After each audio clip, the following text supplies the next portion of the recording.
the magic eye of metaphor. Because once you're comfortable being yourself in front of a group, whether it's large or small, then you have to actually say something, right? It doesn't just, if you're a baby, people will, forgive you and they'll love you just for being yourself. But if you're an adult and you're in a busy world, people will not love you generally just for being yourself. You have to actually say something. You have to have a message. The problem is we are bombarded with messages. There was some research study recently said that we get 30,000 messages per day, marketing messages, most of them, in this hyper-connected world.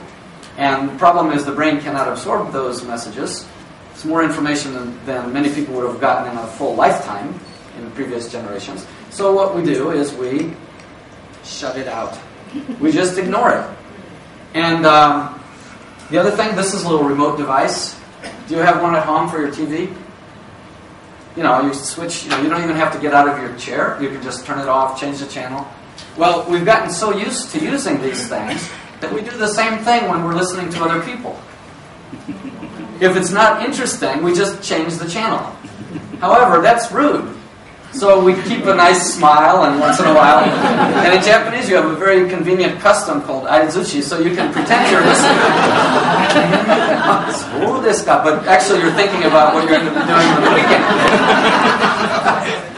So what you want to do is engage people so they don't change the channel. And one way to do that is through metaphor. This is a picture of a river in Tochigi Prefecture called Kinugawa. Literal translation is Angry Devil River. And I understand the reason for that because as part of our Aikido training, every year for 15 or more years, I went up to this river on January 3rd at 6:30 in the morning and jumped into it as part of the cold water training. Now, how cold was it? I can tell you it was very cold, but that's not going to mean very much, and it'll mean something different to everybody. I mean, if you're from Australia, today is very cold. It just, depends on what your experience is. So what you do is you use metaphors.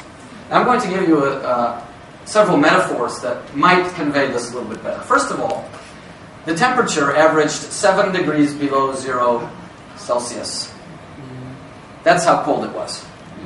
Now, if you're from a country like I am, which uses Fahrenheit, you really don't understand how cold that is unless you went in the water. Now, the water, it was so cold that the water was warmer than the air. Because it was warm, it was water, right? It's 7 degrees below 0 in the air, and you can't wait to get in the water because the air is so cold. The problem is when you get in the water, there's a big shock because your body's just suddenly, so everybody's screaming. Well, it sounds like screaming, but it's actually a kiai. Yeet! Yeet! Yeet! Yeet! You have to do that, otherwise your heart might stop. You feel you just have to. That's how cold it was, right?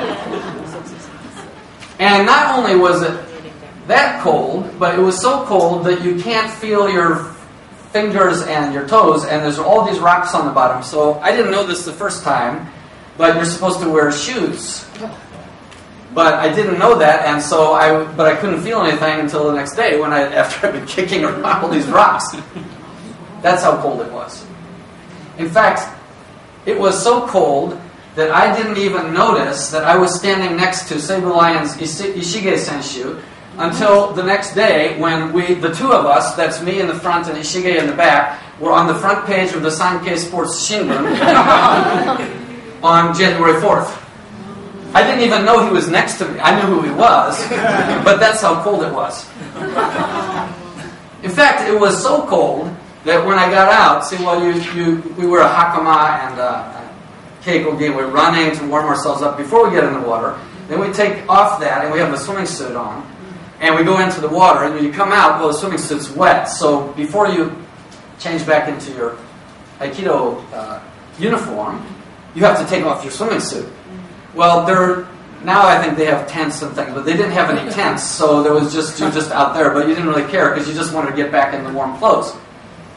And it was so cold that I didn't even notice the women around me changing until I was already changed. That's how cold it was.